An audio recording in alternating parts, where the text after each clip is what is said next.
Shalom, meus irmãos, graça e paz. Aqui pastor Ilmar Sattler César. Falamos ao vivo aqui da ADEF de Caldas da Rainha. A ADEF é a sigla da Igreja Assembleia de Deus Fogo para a Europa. Ministério de 13 anos apenas, com mais de 30 igrejas aqui em Portugal e em vários outros países de outros continentes. Foi fundada e é dirigida pelo nosso pastor Abraham Robson Ferreira. Estamos falando também pelo seminário da ADEF, que chama CEEC, Centro de Excelência da Educação Cristã, e também pelo nosso seminário que fundamos no Brasil em 1992, que é o CCBB, o Centro de Cultura Bíblica Bereshit, que está atuando aí há mais de 31 anos, né? 27 dos quais trabalhamos presencialmente, ministrando as aulas ali na região sudeste do Brasil. E formamos mais de 500 obreiros para o Brasil inteiro, porque tivemos mais de 20 unidades volantes nesses 30 anos de trabalho, 27 anos de trabalho. Nós abrimos polos, né? Abria núcleos de cidades periféricas. Estamos ministrando as aulas do curso de especialização bíblica em Pentateuco, o livro de Números, o quarto bloco do curso. A primeira matéria é a marcha de Israel no deserto. Vamos agora para mais uma aula. A quarta aula que nós acabamos de fazer agora há pouco tratou da ordem do desfile. Como é que começava? Como é que era a ordem? Havia uma ordem para se desfilar, para marchar, né? Você vai marchar no meio do deserto, aí uma área aí de 1.000 pessoas marchando assim de frente, por 3.000 para trás, para dar 3 milhões de pessoas marchando, das quais desses 3 milhões, mais de 600 mil são pessoas que têm mais de 20 anos, chamados soldados aptos para a guerra, mas tem os abaixo de 20 e tem os acima de 50, né? Que não estão aptos para a peleja. No caso dos sacerdotes, só podia servir de 30 a 50. Entrava com 25, começava o treinamento, treinava 5 anos. Era um treinamento muito severo e muito rígido para aprender a discernir aqueles pormenores dos sacrifícios, etc. E depois servia de 30 a 50 anos, somente 20 anos. E lembramos na aula passada que esse cortejo saía com a arca na frente. E sobre ela um pano azul. Depois vinha o acampamento de Judá, Isacar e Zebulon. Aí levantava as 4 carroças de Merari. Os meraritas, que eram 3.200, levavam em 4 carroças, mais ou menos, cada carroça carregava quase 1 tonelada de peso. Mais ou menos 875 quilos por carroça. Que nós temos 3.500 quilos aí. Porque só as bases todas eram de prata. E eram 1.000 talentos só de prata, fora os outros 21 quilos de prata que foi usado para colchete, né? Para verga, para tipo prego, né? Mas só a base onde se colocava as tábuas, onde se colocava as estacas, né? No caso, eram 100 talentos, então só ia 35, cada talento por 35 quilos, talento menor que a gente tem, dá 3.500 quilos. Então essa parte aí é só o merarita que leva. O merarita cuidava de quê? Das estacas, das tábuas, das bases, das cordas, né? Eles cuidavam disso aí. Enquanto o gersonita depois vinha cuidando de outras coisas.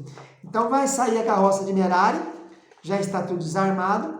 Vão colocar nessas 4 carroças com 8 bois, 3.500 quilos, a base de quase 880 quilos por carroça. É muito quilo, é muito peso para puxar nessas carroças. Nessas carroças eram, imagina, 1.000 quilos em cima de uma coisa. Um carro desses nossos aqui não aguenta esse tanto de quilo. É 400, no máximo 500 quilos. Mas Deus é Deus, né? Eles então iam levando aquele parte principal, que é o cobre, né? O bronze. Fala bronze, mas é cobre, porque bronze é liga, depende de estanho para você ter bronze. É cobre. E aí, então, logo depois que saía aquelas 4 carroças com os meraritas, que eram 3.200 meraritas, nós vamos vir então ao segundo bloco, que é o bloco chamado Ruben, Simeão e Gade. Esse bloco de Ruben, Simeão e Gade é o segundo acampamento. Ele vai então seguir avante, depois na frente dele está os meraritas com as 4 carroças, e atrás dele agora, depois que sair esse bloco de Ruben, Simeão e Gade, vinha os blocos dos gersonitas, que também são levitas, são coatitas. Quem carrega com 2 carroças? 2 carroças vão carregar os 50 colchetes de bronze, os reposteiros, que é as portas da primeira parte que dá acesso ao tabernáculo, da segunda que dá acesso ao santo lugar, e do terceiro que é o véu que dá acesso ao Santíssimo. Vai carregar as 11 cortinas de pelo de cabra, as 10 cortinas de linho fino retorcido de azul, púrpura e carmesim. Vão carregar os colchetes de ouro, 50 colchetes de ouro que unia essas cortinas, a primeira cortina de linho fino. Os 50 colchetes de bronze que unia as 11 cortinas, que é a de pelo de cabra. Vão carregar os reposteiros. Vão carregar isso tudo em 2 carroças apenas. 2 carroças. Veja que nós temos aí também as coberturas que eles vão levar. Que ainda, além disso aqui, ainda tem uma cobertura que é pesadíssima de cobertura de pele ou couro de texugo, pesada, e também couro de carneiro tingido de vermelho. Tudo era levado nessas 2 carroças com 4 bois, por exatamente 2.630 homens, de 30 a 50 anos. Então, se nós temos aí 2.630 homens para carregar todas essas cortinas em 2 carroças e fazer esse serviço. Aí levantava o terceiro contingente, terceiro acampamento, que é o Efraim, Manassés e Benjamim.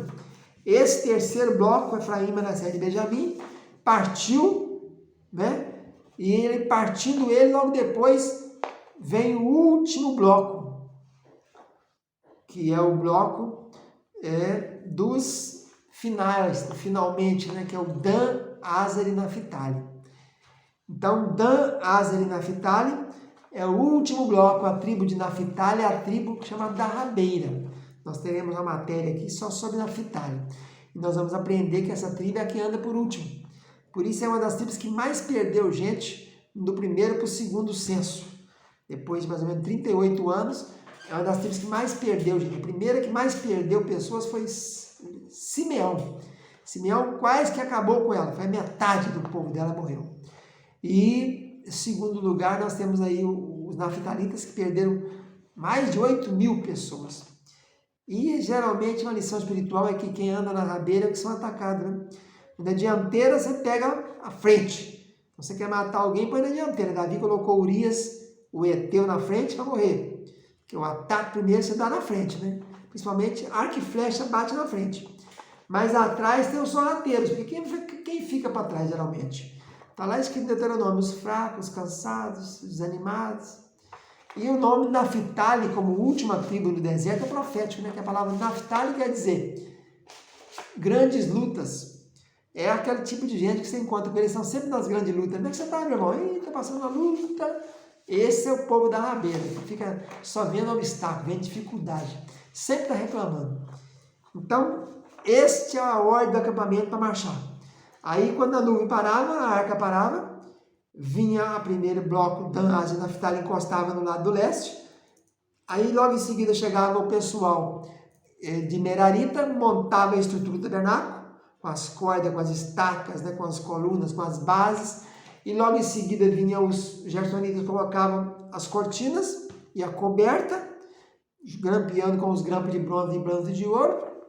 E depois vinha os coatitas, colocavam os equipamentos dentro, em cada um equipamento no seu lugar, sem tocar neles, só segurando nos varais, né? Você não podia tocar no equipamento, só segurava nos varais. E olha que coisa difícil, porque o único varal que era fixo é o varal da arca. Aquele varão da arca é fixo, não era tirado, só ficava ali. Os outros demais, conforme muda aí o ponto, se estiver mais alto ou mais baixo, pode andar, pode escorrer, pode andar aqui dentro. Ó.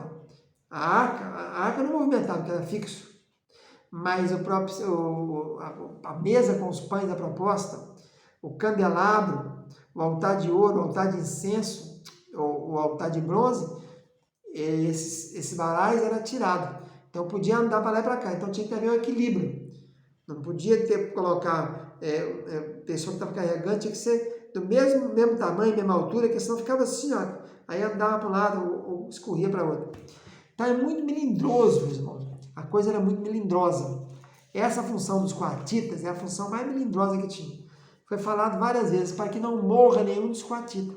Que era muito perigoso. A gente sabe da história de Uzá e Aiô, que estavam voltando com a arca a mando de Davi para Jerusalém, mas de maneira errada, né, em cima de um carro novo, assim como os filisteus tinham devolvida a arca num carro novo.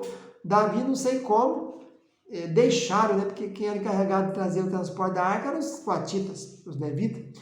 Eles tinham que saber que eu não podia andar daquele jeito. E Zadok, Abiatar, que eram sacerdotes, não contestaram. A arca veio em cima de um carro novo. Uzá estava lá em cima e Aiô, o irmão dele, puxando os bois. Na eira de Sedom, ou Kidom, os bois tropeçaram. Uzá foi pôr a mão e foi fulminado. Então é muito sério movimentar ou transportar os equipamentos sagrados, né? Fica na paz, tchau, tchau.